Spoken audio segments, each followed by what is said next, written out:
अस्सलाम वालेकुम जी, मेरा नाम सुमैर है और आप मेरा YouTube चैनल देख रहे हैं। उम्मीद करता हूँ आप सब खैरियत से होंगे, खुशबाश होंगे और मेरी दुआ है कि अल्लाह ताला आपको हमेशा खुशआबाद रखे।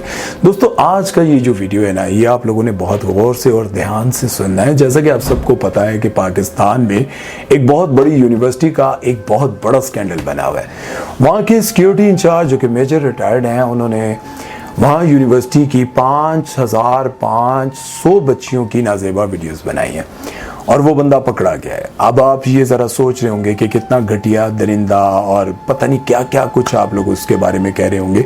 और उस बंदे ने ये इंकशाफ किया है कि इसी यूनिवर्सिटी के बहुत सारे प्रोफेसर्स भी इस काम में शामिल हैं और उससे बड़ा इंकशाफ ये किया है कि इसी यूनिवर्सिटी से बहुत सारी बच्चियों को, बड़े बड़े लोगों को सप्लाई किया जाता है।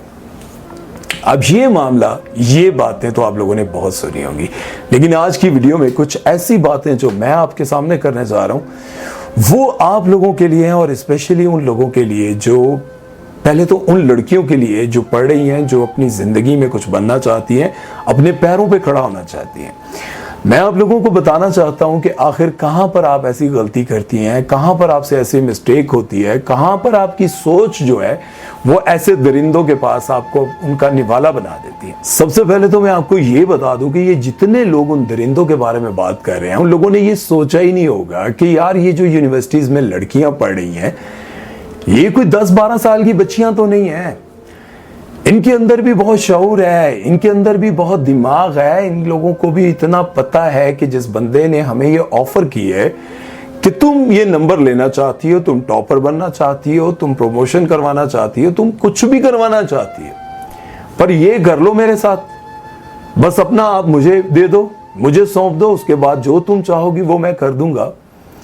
और वो मान जाती है। अगर वो ना मानती होती तो फिर उसी यूनिवर्सिटी के बाहर वो लड़की खड़े होकर जब तमाशा कर दी या फिर मीडिया पर आती और फिर जाकर उस बंदे को पकड़ा जाता तो ये 5500 वीडियोस कभी ना बनती।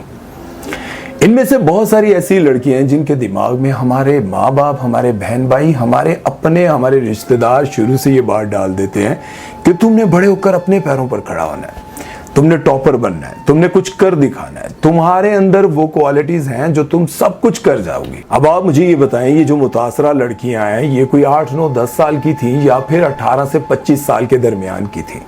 यकीनन 18 से 25 साल के दरमियान की थी। तो मुझे ये बताएं, क्या उन लड़कियों को ये बात समझ नहीं आती थी कि ये बंदा मुझे क्या ऑफर दे रहा है, उसके पीछे रीजन क्या है? आप लोग जरा गौर करें। बहुत सारी ऐसी लड़कियां हैं जो अब सिगरेट भी पीती हैं, आइस भी पीती हैं, बहुत सारे नशे भी करती हैं, लेकिन अभी तक उनके घर वालों को नहीं पता, ना ही वो जज करते हैं, सोच भी नहीं सकते कि उनकी बच्चियां कॉलेज, यूनिवर्सिटी और स्कूल में क्या कुछ कर रही हैं। जरा गौर करें कि ये सब कुछ होता क्यों है। आपकी जो बेटी है, बहन है, उसकी कोई एक ऐसी दोस्त होती है जो कि अमीर होती है, बैकग्राउंड उसका बहुत गरीब है, लेकिन उसके पास अच्छा फोन है, उसके पास एक गाड़ी है, बहुत महंगे परफ्यूम्स हैं, सब कुछ है, और आप लोगों को बड़ा अच्छा लग रहा होता है कि यार देखो हम कहाँ यार, ये कहाँ, लेकिन मेरी बेटी से बड़ी मोहब्बत करती है, इसकी पक्की दोस्त है। लेकिन आप लोग ये बात बिल्कुल नहीं सोचते कि आखिर वो लड़की आपकी बेटी को किस रास्ते पर लेकर जा रही है, कहाँ चला रही है, किधर लेकर जा रही है। वो लड़की बजाते खुद तो बहुत शरीफ है, लेकिन वो ये नहीं समझ पा रही कि ये अमीर लड़की अगर मेरे साथ अटैच होगी है तो ये मुझे कहां कहां लेकर जाएगी। आप यकीन जाने, मैंने अपनी आंखों से देखा है बहुत सारी ऐसी लड़कियों को जो बहुत अच्छे घराने से ताल्लुक रखती हैं, लेकिन उसकी जो दोस्त है उसकी जिंदगी बर्बाद कर देती है। सबा कमर कहती हैं कि मेरे घर में नाच गाने को बुरा समझा जाता था और इतना बुरा समझा जाता था कि उसको गालियां पड़ती थी। मैं वो अल्फाज नहीं इस्तेमाल कर सकता कि वो क्या कहती हैं, लेकिन आपको पता है कि सबा कमर इंडस्ट्री में कैसे आई। वो कहती हैं कि हमारे घर में एक आंटी आया करती थी जो कि पीटीवी में काम किया करती थी। मेरे घर वालों की इजाजत के बगैर वो बहाने से कहती थी कि मैं इसे अपने घर ले जा रही हूं और वहां से वो मुझे पीटीवी ले जाती थी। अब आप सोचें, वो औरत जिसे पीटीवी पर अपना वक्त गुजारा, जवानी गुजारी और बड़े बड़े लोगों के साथ टाइम स्पेंड किया, और उसके बाद उसको एक नए शिकार की जरूरत थी, एक नई नौजवान लड़की की जरूरत थी जो वो लेकर जाती है अपने साथ। तो डायरेक्टर, प्रोड्यूसर पूछते ये कौन है जी, कहां से आई है, अच्छा इनके अंदर तो बड़ा टैलेंट है। ये डायरेक्टर, प्रोड्यूसर, ये जो हवस के मारे, हवस के पुजारी, जिस्म के पुजारी, गंदे गलीज लोग होते हैं ना, इनका सबसे पहला अंदाज क्या होता है? तारीफें करना। अच्छा आपको, वाह वाह वाह वाह, आपके अंदर तो बहुत टैलेंट है, वेरी गुड वेरी गुड। अच्छा, मतलब आपकी नॉर्मल बात को भी ऐसे सुनेंगे कि जैसे आपने बहुत बड़ा कारनामा कर लिया, और आप लोगों को लगता है कि यार देखो ये मेरी बातों को कितनी अहमियत देता है। इतनी अहमियत तो मेरा भाई नहीं देता, मेरा बाप नहीं देता, मेरा शौहर नहीं देता, मेरा बॉयफ्रेंड नहीं देता। यकीनन उस बात में शायद कोई ऐसी बात ना हो जिसकी वजह से हम लोग वाह वाह कर रहे हो, मतलब बैठ के सुन रहे हो ना तो हमें लगे वाह वाह वाह। ये ज्यादा वाह वाह वही करते हैं, वो ज्यादा तारीफें आपके टैलेंट की, आपकी आंखों की, आपकी बॉडी की, आपकी बातों की वही लोग करते हैं जो ज्यादातर आपको अपना शिकार बनाना चाहते हैं। अब सबा कमर को भी वो इसी तरह आंटी लेकर जाती थी, और फिर सबा कमर कहाँ आ जाए। बेशक वो सुपरस्टार है, लेकिन उन्होंने जिंदगी में बहुत सारे निशेब अफराज देखे होंगे, ये कंफर्म है। अगर मैं भी शायद कहती हैं कि इस इंडस्ट्री से हटकर बहुत बड़े बड़े ऐसे लोग हैं जो हमें जीने ही नहीं देते भाई, जो जब तक हमें इस्तेमाल ना कर लें। और ये हकीकत है, इस दुनिया की हकीकत है भाई। यहां पर आप अगर कुछ बनना चाहते हैं तो फिर आपको ऐसे दरिंदे जरूर मिलेंगे भाई। अगर आपने टॉप नहीं किया, आपके पास इतने मार्क्स नहीं आए, आपके पास डिग्री उस लेवल की नहीं आई, तो क्या क़यामत आ जाएगी। क्यों ये लड़कियां भी उन दरिंदों के हत्थे चढ़ी? आखिर इसीलिए चढ़ी क्योंकि कोई ना कोई ऐसी लड़की होगी, कोई ना कोई ऐसी दोस्त होगी जिसने उन लड़कियों को कहा होगा कुछ नहीं होता, मैं भी गई थी, कुछ नहीं हुआ, क्या फर्क पड़ता है, किसी को क्या पता चलता है। ये कहकर उन दरिंदों के हत्थे चढ़ाया उन्हीं लड़कियों ने जो पहले शिकार हुई। अब ये बात कोई नहीं करेगा, माना कि उन लोगों ने बेगैरती की है, उन लोगों ने बहुत गलत काम किया है, उन लोगों ने देखें उस्ताद का रुतबा माँ बाप जैसा होता है, उन बेगैरतों ने क्या किया। लेकिन उन लोगों को तो ये शर्म भी नहीं आई, ये जो प्रोफेसर्स हैं या फिर जितने लोग हैं जो इस काम में शामिल हैं, उन लोगों को ये शर्म तो नहीं आई होगी कि हमारे घर भी बेटियां हैं। यार जो जिस्म आपको बाहर दल्लों से मिल जाएगा, बेगैरतों से मिल जाएगा, वो मासूम बच्चियों को क्यों इस्तेमाल करते हो? दफा हो जाओ ना वहां पर। अगर बहुत हराम खाने का शौक था ना तो उन लड़कियों को कह देते कि 25-25 हजार दे दो, 50-50 हजार दे दो, वो 50 हजार लेकर बाहर किसी कोठे पे जाकर मुंह काला कर लेते। कम से कम इन बच्चियों के साथ तो ऐसा ना करते।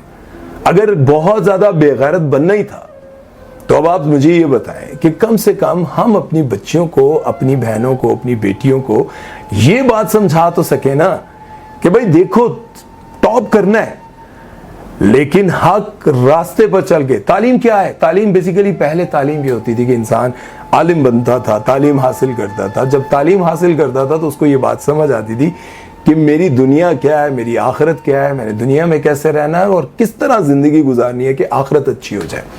आज तालीम क्या है? बस ये कागज के टुकड़े हैं, ये दुनिया को दिखाने के, ये देखो जी मैंने टॉप किया, ये फलां किया, ये देखें ये मैंने गोल्ड मेडल हासिल किया। लेकिन उस तालीम को हासिल करने के बाद क्या है? मतलब दुनिया को ये बताओगे ना कि मैंने इतनी बड़ी यूनिवर्सिटी से ये हासिल किया, क्या कर लिया? तालीम क्या है भाई? इस्लाम में तालीम क्या थी? मुझे आप लोग बताएं क्या है तालीम? तालीम तो इंसान को शऊर देती है, ये थोड़ी देती है कि तुमने तालीम हासिल करके जाके किसी के साथ बोलता रहूंगा ना, बहुत सारी बातें मुंह से निकल जाएंगी। लेकिन मैं ये समझता हूं कि जहां वो दरिंदे बेगैरत थे वहीं कुछ गफलतें अपनों की भी हैं, जिन्होंने सिर्फ पैसा देना अपनी जिम्मेदारी समझा, जिन्होंने सिर्फ फीस जमा करवाना अपनी जिम्मेदारी समझा। आज भी बहुत सारे ऐसे लोग हैं जो अपनी बच्चियों को दूसरे शहरों से इधर भेजते हैं और बस कहते हैं हमारी जिम्मेदारी पूरी हो गई है। ऐसा नहीं है। अपने बच्चों पर फिक्र करें, अपने बच्चों की वक्त पर शादियां करें, शादियां हो जाएं उसके बाद वो पढ़ती रहें, कुछ भी बने, उनकी शादी वहां करें जो शोहर इस बात को मान ले। आप ये कहें कि भाई हम अपनी बेटी की फीस खुद देंगे, बस तुम ये जिम्मेदारी निभा लेना, इसको छोड़ आना और ले आना। लेकिन शादियां वक्त पर करवाएं। अगर लड़कियों की वक्त पर शादियां हो जाएंगी तो बहुत सारे ऐबों से वो बच जाएंगी। अल्लाह ताला सबकी बेटियों की इज्जत और आबरू महफूज रखे। लेकिन हम लोगों को फिक्र करनी चाहिए अपनी फैमिली की, और अपनी फैमिली की फिक्र करेंगे तो ऐसे दरिंदों से बचेंगे इंशाल्लाह। मैं उम्मीद करता हूं कि मेरी बातें आप लोगों को समझ आई होंगी, और अगर नहीं समझ आई तो फिर भी दुआ करता हूं कि अल्लाह ताला आपको समझ अता फरमाए। ऐसे दरिंदों से बचना है कैसे है, और ऐसे दरिंदों को कैसे पकड़ना है, और अपनी बच्चियों को किस तरह से गाइड करना है कि वो जिंदगी ऐसे दरिंदों से बचकर गुजारें। अपना ख्याल रखिएगा और सुमैर चौधरी को दीजिए इजाजत। अल्लाह हाफिज।